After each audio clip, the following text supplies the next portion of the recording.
Gate करार के बारे में कोई और बात मैं कहूं और उसके पहले एक बात मैं आपको पढ़ के सुना दूं। इसमें सबसे पहले चैप्टर में पहले ही पैराग्राफ में शुरू में ही सबसे पहले एक बहुत महत्व की बात लिखी हुई है।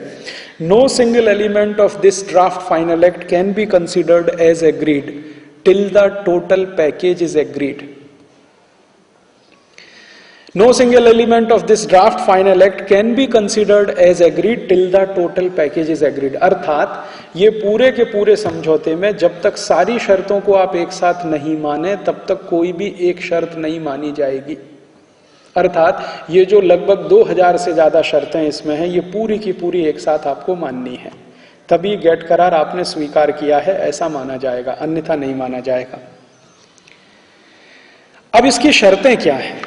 शर्तों के बारे में मैं आपसे थोड़ी थोड़ी बात करता हूं। इसमें सबसे गंभीर जो मुझे तकलीफ देती हैं शर्तें, वो खेती के विषय में है, हमारे देश में किसानों के लिए है। इसमें है एक agreement on agriculture. Agreement on agriculture में 50 से ज्यादा शर्तें हैं लगभग। उनमें से एक दो शर्त की बात करूंगा क्योंकि सब नहीं कर सकता, समय बहुत चाहिए। पहली ही शर्त इसमें यह है कि भारत देश जब भी गेट करार साइन किया उस दिन के बाद जब आपका ग्रेस पीरियड समाप्त हो जाए, तब ग्रेस पीरियड समाप्त हो गया 15 दिसंबर 2004 को, माने 1 जनवरी 2005 इसके लिए शुरू का समय रखा गया। तो 1 जनवरी 2005 से ये शर्तें लागू करनी है। शर्तें क्या हैं? पहली शर्त ये है, अंग्रेजी में है, बहुत लंबा है, शॉर्ट में सरल भाषा में हिंदी में बात करता हूं। पहली शर्त यह है कि आप 1 जनवरी 2005 के बाद भारत के किसानों को, हमारे देश के शेतकरी बांधवों को मिलने वाली सब तरह की सहायता बंद करिए। सहायता माने सरकार के द्वारा मिलने वाली सहायता। जब भी सहायता की बात की जाएगी तो समाज के द्वारा मिलने वाली सहायता नहीं, सरकार के द्वारा मिलने वाली सहायता। तो भारत सरकार से शेतकरी बांधवों को जो सहायता मिलती है 1 जनवरी 2005 के बाद उसको बंद करिए। कैसे बंद करिए? पहले साल में उसमें कटौती करिए 24%, दूसरे साल में जो बची हुई है उसमें कटौती करिए 24%, फिर तीसरे साल में 24%। ऐसे करते करते 6-7 साल में सारी सहायता बंद करिए। ये सहायता क्या है? अंग्रेजी में इसको कहते हैं सब्सिडी, हिंदी में कहते हैं सहायता। सब्सिडी शायद आपको जल्दी समझ में आए। तो भारत के शेतकरी बांधवों को मिलने वाली सब्सिडी 1 जनवरी 2000 से खत्म करिए। ये है पहली शर्त। शर्त है खत्म करिए। और कैसे खत्म करिए? जो सहायता भारत के शेतकरी बांधवों को मिलती है उसका 24% पहले वर्ष में कम कर दीजिए, दूसरे वर्ष में जो बचा हुआ है उसका 24% कम कर दीजिए, तीसरे वर्ष में, और ऐसे करते करते 6-7 वर्ष में पूरा खत्म हो जाए। शेतकरी बांधवों को सहायता क्या है? हमारे देश में 2 तरह की सहायता है, एक तो प्रत्यक्ष, दूसरी परोक्ष, डायरेक्ट सब्सिडी, इनडायरेक्ट सब्सिडी। वो क्या है? हमारा कोई भी शेतकरी बांधव कुछ भी बाजार में बेचने के लिए जब जाता है तो एक मिनिमम सपोर्ट प्राइस फिक्स होता है हर चीज का। जैसे कापूस का न्यूनतम समर्थन मूल्य या न्यूनतम खरीदी मूल्य तय होता है सरकार के द्वारा। उसका अर्थ यह होता है कि इस कीमत से कम कीमत पर कापूस नहीं बिकेगी, नियमितः बिकती है वो एक अलग बात है, कहीं 2100 है, ऐसा है, लेकिन बिक रहा है 1700 रुपए क्विंटल। हो सकता है अगले साल 1500 पे भी ना बिके, 1400 पे भी ना बिके। तो जो न्यूनतम समर्थन मूल्य तय किया सरकार ने वो एक है, और अंतर्राष्ट्रीय मूल्य एक होता है। अंतर्राष्ट्रीय मूल्य के बारे में भारत में मैं थोड़ा अध्ययन करता हूं पिछले 8-10 वर्षों से, तो हमेशा मुझे ये लगता है कि अंतर्राष्ट्रीय जो मूल्य है उससे भारत में थोड़ा मूल्य ज्यादा ही रहता है, न्यूनतम समर्थन मूल्य जो होता है, मिनिमम सपोर्ट प्राइस। तो अंतर्राष्ट्रीय मूल्य और भारत के मार्केट का जो न्यूनतम समर्थन मूल्य है, इसके बीच का जो गैप है वही सरकार की सब्सिडी माना जाता है। अर्थात अगर कोई शेतकरी बांधव अपनी कापूस को अंतर्राष्ट्रीय बाजार में बेचे और वहां पर वो 1700 रुपए क्विंटल बिके या 1500 रुपए क्विंटल बिके, लेकिन महाराष्ट्र सरकार ने 2200 रुपए क्विंटल भाव तय किया है, तो प्रति क्विंटल 700 रुपए सब्सिडी माना जाएगा। ये होती है डायरेक्ट सपोर्ट, डायरेक्ट सब्सिडी। और ये सभी वस्तुओं में है, कापूस में भी है, गेहूं में भी है, चावल भी है, तुअर भी है, सभी जगह ऐसा होता है। दूसरी तरफ होता है इनडायरेक्ट सपोर्ट। इनडायरेक्ट सपोर्ट क्या होता है कि हम जब भी बाजार से रासायनिक खाद खरीदते हैं, यूरिया, डीएपी, सुपर फॉस्फेट, तो इसका बाजार जो मूल्य है एक शेतकरी के लिए उसका बाजार मूल्य है 250 से 250 रुपए का 50 किलो। और वही रासायनिक खाद यूरिया, डीएपी, सुपरफॉस्फेट जब फैक्ट्री में बनती है, कारखाने में बनती है, तो उसका उत्पादन मूल्य होता है 500 रुपए का 50 किलो, माने 1000 रुपए क्विंटल के आसपास होता है एवरेज। तो 1000 रुपए क्विंटल में उत्पादन होता है और 500 रुपए क्विंटल में बाजार में वो बिकता है। तो ये जो 500 रुपए क्विंटल का घाटा है ये सरकार उठाती है और ये शेतकरी की तरफ से सरकार देती है खाद बेचने वाली कंपनियों को। इसको बोला जाता है इनडायरेक्ट सपोर्ट। इसी तरह से बिजली है, भारत के शेतकरी को बिजली थोड़ा सस्ते में है और उद्योगपति को थोड़ा ज्यादा है, घर में भी थोड़ा ज्यादा, उद्योग में भी ज्यादा, शेतकरी को थोड़ी सस्ती है।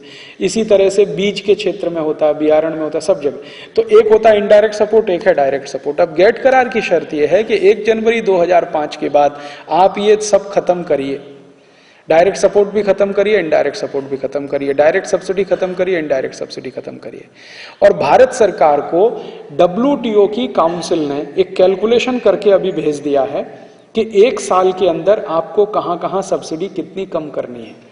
तो भारत सरकार ने वो कैलकुलेशन, मेरे पास अभी मैंने देखा 2-3 दिन पहले, भारत देश के एक बहुत उच्च स्तर के अधिकारी के हाथ में वो था, बेंगलोर में मैं था, तो उसने मुझे दिखाया कि देखो राजू भाई ये कैलकुलेशन आया है। तो वो कैलकुलेशन में उन्होंने बताया है कि भारत की सरकार 1,16,000 कोटी रुपए की सब्सिडी कुल मिलाकर दे रही है अलग अलग मदों में, ये आपको कम करनी है। अब सब्सिडी कम करनी है तो इसका परिणाम क्या है? इसका सीधा परिणाम यह है, सबसे पहला परिणाम यह होगा, यूरिया, डीएपी, सुपरफॉस्फेट की सब्सिडी अगर कम होती है तो उसकी कीमत बढ़ना शुरू होगी। अभी जो मैंने आपसे कहा कि 500 रुपए क्विंटल पे यूरिया बिक जाता है, वो 1000 रुपए क्विंटल हो सकता है। और बाजार में जिस तरह से टैक्सेस बढ़ रहे हैं तो वो 1200 रुपए क्विंटल भी हो सकता है। कभी को डीजल पेट्रोल का भाव और बढ़ जाए तो और महंगा हो सकता है, क्योंकि यूरिया, डीएपी, सुपरफॉस्फेट आप जानते हैं पेट्रोलियम बाई प्रोडक्ट है। तो क्रूड ऑयल की कीमत बढ़ते हैं तो इनका भी कीमत बढ़ने लगता है। सब्सिडी इनडायरेक्ट खत्म होगी और डायरेक्ट भी खत्म होगी। डायरेक्ट सब्सिडी खत्म होगी तो सरकार जो न्यूनतम समर्थन मूल्य घोषित कर रही है अंतर्राष्ट्रीय बाजार से थोड़ा ज्यादा, ये नहीं कर पाएगी। अर्थात अंतर्राष्ट्रीय बाजार में जिस कीमत पर कापूस बिक रही होगी वही कीमत पर महाराष्ट्र की सरकार भी कापूस की खरीदी कर सकेगी, थोड़ा भी ज्यादा कीमत पे नहीं ले पाएगी वो। अब मान लीजिए अंतर्राष्ट्रीय बाजार में कापूस का भाव 1500 रुपए क्विंटल हो जाए तो अगले साल महाराष्ट्र में भी यही भाव पे सरकार को कापूस खरीदनी पड़ेगी। अगर सरकार ने नहीं खरीदा तो गेट करार का उल्लंघन किया तो आपके खिलाफ मुकदमा चलेगा। मुकदमा चलेगा तो उसके लिए कुछ कंडीशन है कि आपको ये पेनल्टी, ये पेनल्टी, ये पेनल्टी, ये जुर्माना, ये जुर्माना, ये जुर्माना। तो अर्थात कहने का मतलब यह है कि अगले वर्ष से भारत की सरकार किसी भी शेतकरी बांधव को कोई मदद ज्यादा नहीं कर पाएगी, ज्यादा कीमत पे कापूस नहीं खरीद पाएगी, ज्यादा कीमत पे धान नहीं खरीदेगी, ज्यादा कीमत पे गेहूं नहीं खरीदेगी। अंतर्राष्ट्रीय बाजार का भाव जो है ना उसी पे खरीदा जाएगा। अब अंतर्राष्ट्रीय बाजार का भाव हमेशा गिरा रहता है, मैंने आपसे थोड़ी देर पहले कहा गिरा रहता है। क्यों? क्योंकि अंतर्राष्ट्रीय बाजार में अमेरिका और यूरोप की खेती उत्पन्न जितने आते हैं, एग्री प्रोडक्ट्स जितने आते हैं, उन पे सब्सिडी बहुत ज्यादा होती है, इसलिए उसकी कीमत हमेशा गिरी रहती है। अमेरिका में सबसे ज्यादा सब्सिडी शेतकरी बांधवों को ही मिलती है। एक वर्ष में अमेरिका के शेतकरी बांधवों को लगभग 400 अरब डॉलर की सब्सिडी है, $400 बिलियन। और यूरोप के देशों में भी सबसे ज्यादा सब्सिडी शेतकरी बांधवों को है, जापान में भी सबसे ज्यादा सब्सिडी शेतकरी बांधवों को है। तो उनके देशों में चूंकि सब्सिडी बहुत ज्यादा है, हमारे यहाँ तो 4 अरब डॉलर के आसपास है, $4 बिलियन भारत में है, अमेरिका में $400 बिलियन है, माने हमसे 100 गुना जास्ती सब्सिडी अमेरिका में है।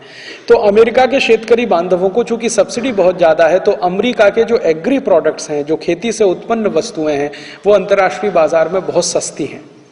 यूरोप से जो उत्पन्न वस्तुएं हैं खेती की, वो भी बहुत सस्ती हैं। तो उनकी वस्तुएं चूंकि अंतर्राष्ट्रीय बाजार में वैसे ही बहुत सस्ती हैं, और भारत की खेती की वस्तुओं को अगर उसी लेवल पे हम प्राइस कैलकुलेट करने लगेंगे तो सबसे ज्यादा मार खाएगा भारत का शेतकरी, क्योंकि इसको हर चीज नीचे हो जाए।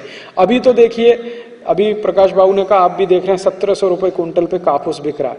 अगले साल आप देखेंगे 1200 रुपए क्विंटल में भी नहीं बिके, 1000 रुपए क्विंटल पे भी नहीं बिके। क्योंकि अगले वर्ष से क्या होगा, परदेशी कापूस भयंकर मात्रा में आ जाएगा आपके मार्केट में। अभी तो उसको रोका हुआ है, अगले साल से गेट करार आ जाएगा।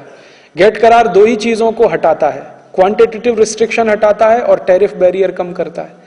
तो आप ना तो क्वांटिटी का रिस्ट्रिक्शन लगा पाएंगे ना ज्यादा टैक्स लगा पाएंगे। तो अभी तो परदेशी कापूस ज्यादा नहीं बिकता भारत में, अगले साल से तो आप देखेंगे अमेरिका का कापूस आ गया, इनका कापूस आ गया, उनका कापूस आ गया, पाकिस्तान का आ गया, थाईलैंड का आ गया, फिलीपींस का आ गया, बर्मा का आ गया, सबका आ जाएगा।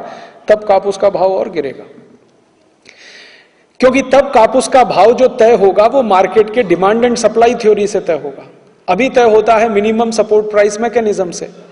डिमांड एंड सप्लाई थ्योरी क्या कहती है, कोई वस्तु की मांग अगर कम है और उसकी सप्लाई जास्ती है तो कीमत गिरेगी। तो कापूस अगर ज्यादा मात्रा में भारत के बाजार में आया, बाहर से भी आया और यहां से भी उत्पन्न हुआ, तो कीमत उसकी गिरने वाली है, क्योंकि सप्लाई ज्यादा है, डिमांड कम है। अब जब कापूस की कीमत गिरेगी तो जो शेतकरी कापूस पैदा करता है विदर्भ का, वो तो बेचारा मार खाएगा। मार कैसे खाएगा, कापूस का उत्पादन खर्च बढ़ेगा, क्योंकि यूरिया, डीएपी, सुपर फॉस्फेट की कीमत बढ़ी, बियारण की कीमत बढ़ी, पेस्टिसाइड की कीमत बढ़ी, बीज का भाव बढ़ा, तो उत्पादन खर्च तो बढ़ा, मार्केट में प्राइस उसको कम मिलेगा, तो दोहरा नुकसान इसको होगा। तब शेतकरी करेगा क्या, वो सोचेगा कापूस मत करो, कुछ और करो। आपने सोचो कापूस बंद करके गेहूं शुरू किया, गेहूं में भी यही पर समस्या। आप बोलो हम जवारी करेंगे, जवारी में भी यही समस्या। आप बोलो हम ये करेंगे, उसी में भी यही समस्या। और अल्टीमेटली होगा क्या कि इसमें जो बड़ा शेतकरी है वो तो किसी तरह से सस्टेन कर जाएगा, लेकिन जो छोटा शेतकरी है, 5 एकड़ में खेती करता है, 2 एकड़ में करता है, 1 एकड़ में करता है, 2-2.5 एकड़ में करता है, 3 एकड़ में, वो मारा जाएगा। उसकी कैपेसिटी नहीं है मार्केट में सस्टेन करने की। और भारत में 70% शेतकरी ऐसे ही हैं जिनका खेती बहुत छोटा है, 5 एकड़ से कम खेती वाले 70% शेतकरी हैं। 30% शेतकरी हैं जिनके पास 70% से ज्यादा 5 एकड़ से ज्यादा खेती है। तो छोटे शेतकरी इसमें सबसे ज्यादा मार खाएंगे, सबसे ज्यादा तकलीफ उनको होने वाली है।